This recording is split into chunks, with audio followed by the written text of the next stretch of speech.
story from beginning to end of Superman's inception and what his creators had to go through. And what was like one particular favorite Easter egg of yours that you found when you were researching this? So the favorite thing was trying to understand. I never got, from all the stories that Jerry Siegel had told over the years, what he really had in mind when he was writing this book. Was this his dream for becoming rich? Was it his fantasy of being the most powerful guy in the world? And what I came across when I was writing this book was his unpublished memoir explaining just what he had in mind.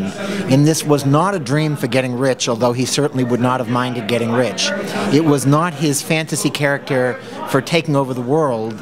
What it was a little boy who would go out on the playground every day in Glenville, Ohio, where he grew up. And this was a little boy who was a bit too short, a bit too round, and had glasses that were a bit too thick.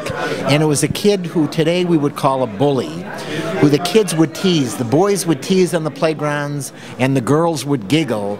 And this was a boy looking for a character that could help him fight back against the bullies.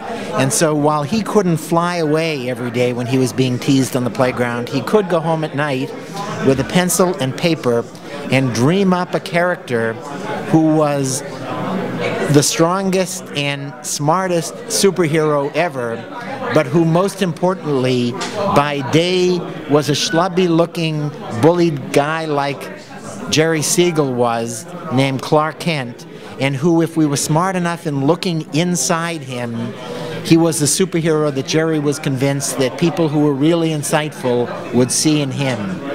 And that, my favorite, is the origin story, and that's where Superman really came from. Yeah, it's almost archetypical in a sense, looking back at it.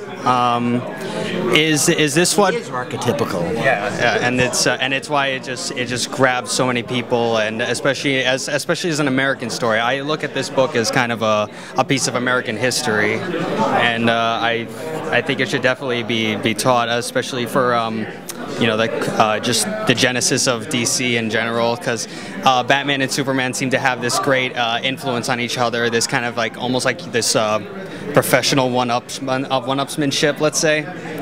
And I guess I just wanted to ask, what was something that Superman meant to you? Like the way Batman means a lot to people who go through depression or things like that. What is Kal-El really inspired in you as a person throughout your life? Two things. One is realizing that for all we love heroes like Batman that are dark heroes, and for all we can relate to heroes like Spider-Man that are anxious and always fraught, what Superman meant to me was this clunky sense of right and wrong. There was nobody who knew more instinctually what was right and what was wrong, and who always did the right thing.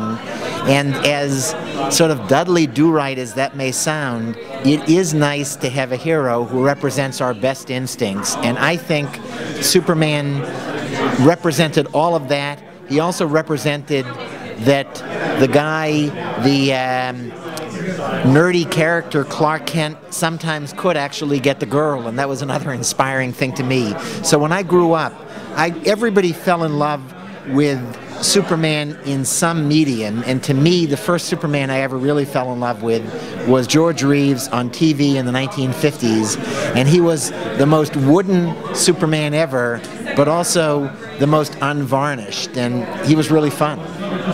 Okay, no, very well said. I think I would like to ask you just quickly about the Man of Steel. What is something in the new movie that's coming out that you feel like has only been expressed in the comics or hasn't really been expressed in general that you would really like to see? What I would like to see is to get back to the sense of magic that Christopher Reeve created in that first and the second Superman movie in the 1970s. And he was innocent, he was strong, he was credible, he was a hero that we could really believe in. And if Henry, I don't know if you say it Cavill or Cavill, but if this British actor can tap into some of that sense of Superman as being authentic, that's the most important thing. Christopher Reeve didn't seem like he was acting, he seemed like he really believed. and that's what he's got to do now to be a successful one-time movie, and in the dreams of Warner Brothers to do 4 movies like Christopher Reeve did. Yeah, he was so ingrained in the character that you could even believe being fooled by his Clark Kent disguise. We could absolutely, and all he really did in changing from Clark Kent to Superman was change the part in his hair, and yet the way he slumped his shoulders and the way he took on the persona of Clark. I also feel like he put on some makeup. He definitely looked. He did change some makeup. But he was also totally believable when he went from Clark to Superman, because we wanted to believe.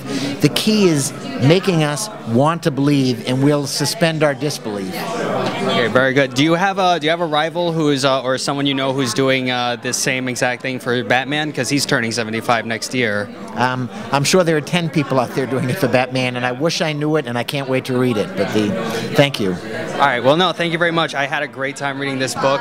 It's got everything from there's a chapter on Kingdom Come. There's even a chapter on that really bad Nintendo 64 game. Larry Ty, thank you so much for your time. All right. Thanks a lot. Okay.